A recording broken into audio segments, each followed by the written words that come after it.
Um, you want me to just move on? I mean, I know it's no longer my report, but it's kind of the same thing. So, Mr. Caldwell was working overtime this month, and he's going to talk a little bit about, or last couple months, about the reading of our tobacco policy. And I just want to say, just in terms of context, if you'll recall, we had to get a policy out because of some legal things. And I so much appreciate how Mr. Caldwell has approached this as we've looked at the policy moving forward, speaking to students, parents, and our teacher groups about the tobacco policy. And I believe we have some recommendations to make changes to the changes that we made back in August or July, I guess it was in July. So I just want to say publicly, thank you very much. This took a lot of energy and effort to come up with this first draft. I'd also like to thank Dr. Guyton for his feedback. We had a great meeting with him when he had some very specific things he wanted to make sure showed up in the policy. So thank you, Dr. Guyton, for your feedback. And Mr. Caldwell. Thank you, Dr. Little, Madam Chair, and members of the board. You may recall that while there are 3 policies, the language is identical, so in deference of time, I would prefer to talk about all these collectively because otherwise I'm going to say the same thing 3 times. And to Dr. Little's point, we did push this thing through and then got the feedback after the fact, and we found the feedback to be most helpful. And I just want to point out kind of some of the significant changes that we made. They are particular to the student discipline part of the policies. You will notice in your policies that we've redlined all of the current consequences. Now, some of those got added back, but to make it easier to read, we are recommending that for the first offense, the item will be confiscated and not returned. There will be an administrator conference with parent and or guardian and a referral to law enforcement. And along with that, a 1-day in-school suspension. That is a change from the out-of-school suspension that we had prior. And during that in-school suspension day, the students will be required to complete an online tobacco vaping cessation program. We're currently looking at some of those programs now. There will be very little, if any, cost involved. We are hoping for that. The second offense, it currently is a up to 3-day out-of-school suspension. We have changed that, and it's going back to the item will be confiscated and not returned. Conference with the parent, a referral to law enforcement, and probably one of the biggest significant changes is the student will be required to complete 6 hours of community service. That was a big push from a lot of the folks we talked to, and we're going to have that community service at the school, so it can be monitored, it can be supervised there, and also the student will be assigned to a LRADAC level tobacco vaping cessation program, so that kind of ramps it up a little bit more. For the third offense, we went what's going to sound harsh, but let me talk through this. Again, we're going to confiscate the items. We're not going to return them. Law enforcement, the conference. But then if it's a third offense, then we are going to suspend out of school and recommend expulsion. Now, before that sounds too harsh, I want to say that we have adopted a very therapeutic approach to our discipline implementation over the last few years. And even though a recommendation for expulsion is the harshest penalty that we have, our hope would be, and our numbers bear out that very few students, in fact, the data from last year indicate that 8 students had a third offense. So we're not talking about a huge number of students. That's, yes, ma'am, that's district-wide. But even if they're recommended for expulsion, we are hoping for some Project Hope type intervention with that student. The student may report to our AES where there's some very significant interventions in place. If a student has a third offense of this, the student may just be non-compliant, but in all likelihood, the student has an addiction problem. And so maybe we can isolate that student and get some very intense therapy for the student. We may be able to help him or her with that addiction, should that be the case. The other things that I changed in the policy had to do with the education and assistance. Pardon me, the receiving money from the tobacco industry. I just firmed that up to be sure that we cover tobacco, vaping, electronic cigarettes, so no one could say we didn't cover all of the bases there. So that's really some clerical changes there. But I just wanted to highlight our big changes to how we're going to treat these from a student discipline standpoint. So we do bring those forth to you for first reading and review, and I'll be glad to answer any questions you may have. Mr. Caldwell, and this isn't one of the changes that you've made, but this is a question that's come up a couple times since this policy was approved in July. With the staff discipline on this, there's 5 bullet points. Are those progressive? Is it a step-by-step? Is it you get all 5? Is the whole book thrown at you? Is it up to the administrator at the school, how that's enforced? There's not a whole lot of clarity on how the staff discipline on these infractions would go.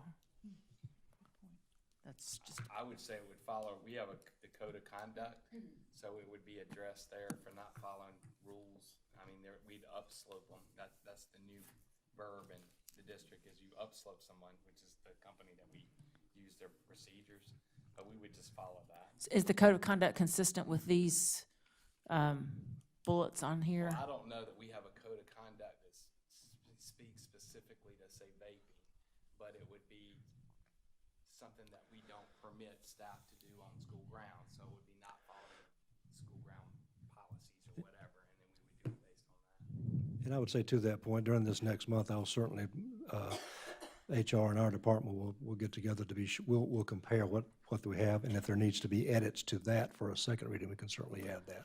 I mean, I just think there's a lot of discretion for an administrator here. You know, they're going to suspend this staff member, but somebody else might just give them a reprimand. So I think there needs to be some consistency in how you progress through that discipline.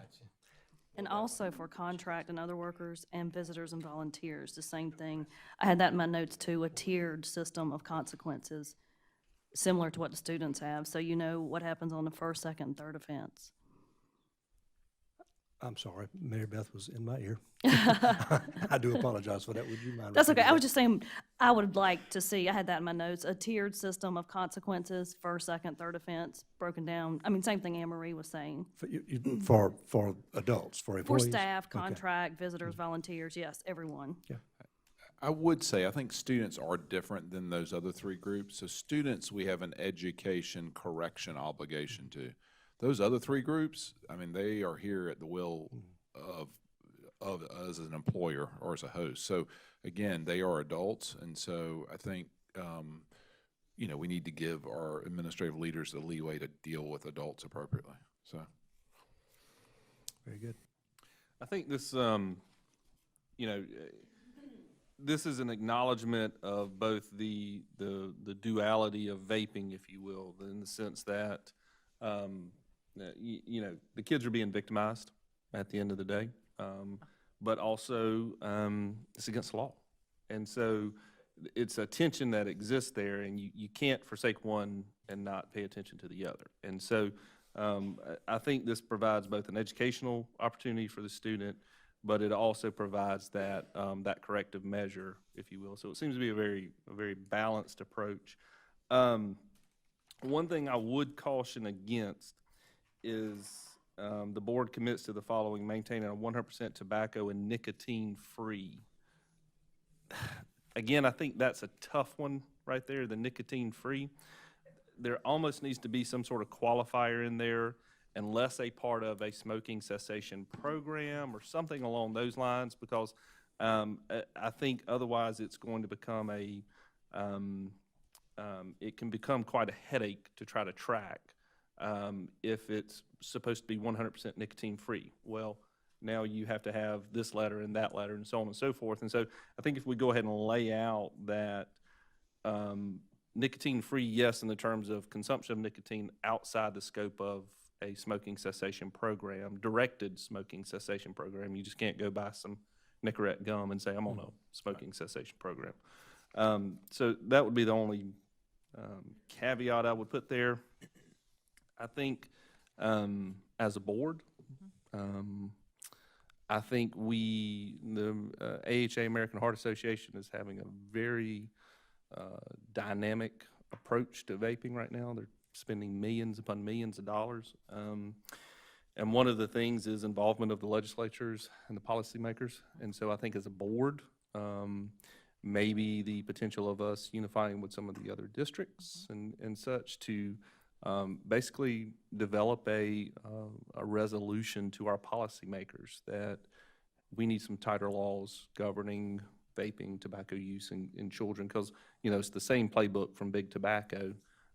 We just need to have a response. And so I would say to challenge us all, I'm not making a motion right now, but I would say to challenge us all that maybe over the course of this, that this leads to a resolution coming from this board and maybe from this Lexington County And we could body. probably leverage our arrangement with SCSBA, and that's the South Carolina School Boards Association, and I would love to challenge all the school boards in the whole state to challenge the legislators and come up with something to combat this problem. Well, and this is timely because we have our SCSBA Legislative and Advocacy Conference first weekend in December, and that's where the School Board Association for the state, all the school board members in the state vote to set our legislative priorities for the year, what we want the association to lobby for on our behalf, and what we agree to lobby for. And I think that maybe this might be something we suggest from the floor as an addition to our priorities, because I think that there'll be a lot of widespread support for that.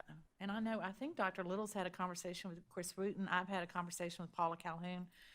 We're trying real hard to plant seeds and let them know, you know, that it's an epidemic and we need all the help we can get.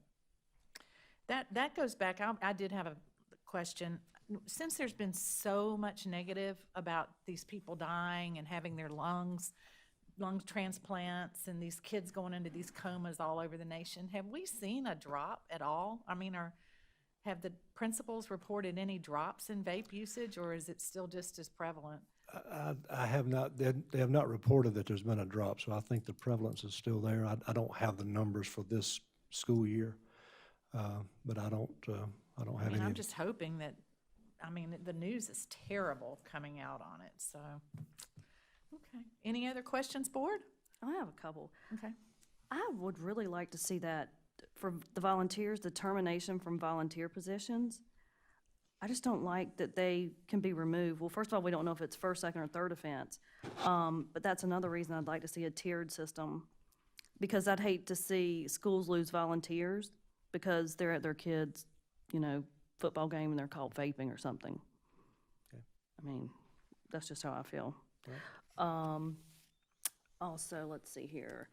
From the previous policy, there was suspension from extracurricular activities, but it's not in here. And I know you had told us before that that could be found in the athletic handbook, but extracurricular activities include more than just athletics. Yes, ma'am, and that was an oversight. That should have been Okay, added that was a mistake on my part. I didn't put that back in. Okay, and another note I have here. In the other policy, it said community service and/or loss of driving privileges. I think this is a big deterrent for high schoolers. And it's not like we're taking anything away from them. They're just gonna have to ride the school bus. So they're not losing, any instructional time. They just don't get to drive to school. I think that was in the model policy that you're referring to. Well, it was in one of those policies that we Yeah, went I over think in it was from the model that June. the state. Okay. Mhm. July, yeah. And board, this is first reading, and so if you have suggestions or ideas, just reach out to Mr. Caldwell, and he'll incorporate those before our next meeting. I have a Any- couple more questions, Oh, yeah. I'm sorry. Go ahead. How do we plan to educate the staff? I know that was a discussion last time, and I know, I've got one in high school, one in middle school, and they say that, some of the teachers don't even realize what's going on. Well, and I've researched that. In fact, I came across a video, and I'm not trying to get ahead of myself with this, because that is a question that comes up a lot as far as the ability to vape in class and how the students are kind of making a game out of it. So I've actually researched that, and I found an educational video that was done by, I think, a school principal somewhere in the nation that was sponsored by the School Board Association or someone. I don't remember how it came to me. So we're looking at those type things that we could push out to the schools. It's not, hours and hours of training, but it's very concise techniques to help the teachers recognize what they look for and the signs and things, that sort of. So we would hope to be able to push that out to our teachers to give them at least try to level the playing field with the students. Right. I mean, I don't want y'all going through tons of training. no, I'm that just would- saying, when we went to the thing at Sure. White Knoll, I had never, seen a vape or Juul, but they had all of that laid out, even One of the where you games could that the hide kids 'em. try to play, I'm not saying they do it in Lexington One, they probably do, is, the Juuls that look like Flash drives. flash drives. Right. So they play this game to say, who's the first one that can be successful in convincing the teacher to charge it for them under the guise that it's a flash drive, so that it kind of becomes a game, and they're always 2 or 3 steps ahead of us anyway. So we want to kind of push that information out so the teachers at least be cognizant of what they're doing. Well, I don't want to interrupt if you have something else, Jada, but I was going to mention, because I think last time when we talked about this in July, we talked about being more proactive in our education.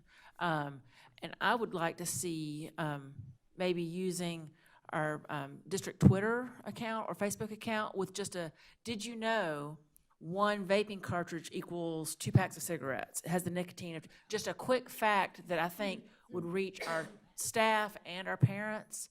I think being a little bit more or a lot more proactive. I think having a policy is great, but nobody's just going to go voluntarily look at policies in case there's something that applies to them.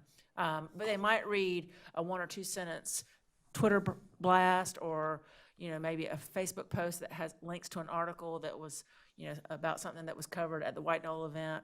I mean, I think that we just needed. This is something. Our job is to educate students, and I think the more we push this information out so that the parents see it and the teachers see it, the better off we'll be in winning this fight. So that's just my thoughts. Good thoughts, thank you. Board, any other comments or questions? Well, I'd like to just take a moment and thank Dr. Guyton and Dr. Little. Laradak did a panel at White Knoll High School a couple weeks ago, and Lexington 1 and Lexington 2 were supporters of that panel. We had a young man come in who actually went into a coma or something, where he had some issues, and he travels around the nation. But Dr. Guyton was our medical expert, and Dr. Little represented the schools, and it was a great night, so informative. And in fact, it was so good, I think Dr. Little is trying to get that young man to come speak at all the That's right. high schools and maybe even the middle schools. And I want to thank you, Mr. Caldwell, because this vaping thing, we're trying. I want people to understand how serious this board is to this problem and how we're trying to address it. But it's kind of a freight train. And I think this is a good start, and I'm so glad you're working with the parents and the teachers for us to come up with the best policies and guidelines. Thank you. So, thank you, Dr. Guyton. I've Thank got you, another Dr. Little. question. When it says the student will be required to complete community service, what will they be doing, when will they be doing it, and who's going to supervise that? Well, we haven't worked all those details out yet. Okay. But we talked about several options, and the community service on a Saturday or the community service after school is problematic for a lot of reasons. The supervision part of it, the transportation part of it. So it may be a custodial assistance for 2 hours after school for 3 days. It doesn't necessarily have to be 6 hours. We're not going to take away from class time, Right. but we're still in the infant stages of that particular component. Okay, thank you. Okay. And just so you know that I don't have the numbers in front of me, but the numbers that we had for first offense dropped to about 10 or 11% of students who had 2 offenses, and then down to about, I think it was 2% of the students that had 3. So it drops off significantly. So if that trend holds, then we're not talking about a tremendous amount of kids that will be doing the community service or having to be recommended for expulsion. Those numbers may change, but that's how it bared out for 18-19. And kind of on the heels of that 2%, that young man who spoke at White Knoll, that's a true addiction.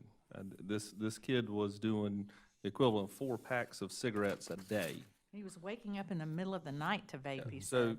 do some quick math. A cigarette takes, 3 to 5 minutes to smoke? 3 to 5 times 80, okay? So you got 80 cigarettes times 5 minutes. That's 400 400 minutes. minutes. Yeah. 9:30. That's 400 minutes a day. Yeah. Here's the trick to Jewel. They can do that in about the quarter of the time. So a cartridge, when they do these cartridges, it eliminates that friction of that time commitment to smoke. And so, he can do the equivalent of 4 cigarettes in a quarter amount of the time. And so that's just why it's so easy for these kids to get addicted. That's all we have. Okay, great. Thank you, Dr. Little. Thank you, Mr. Caldwell.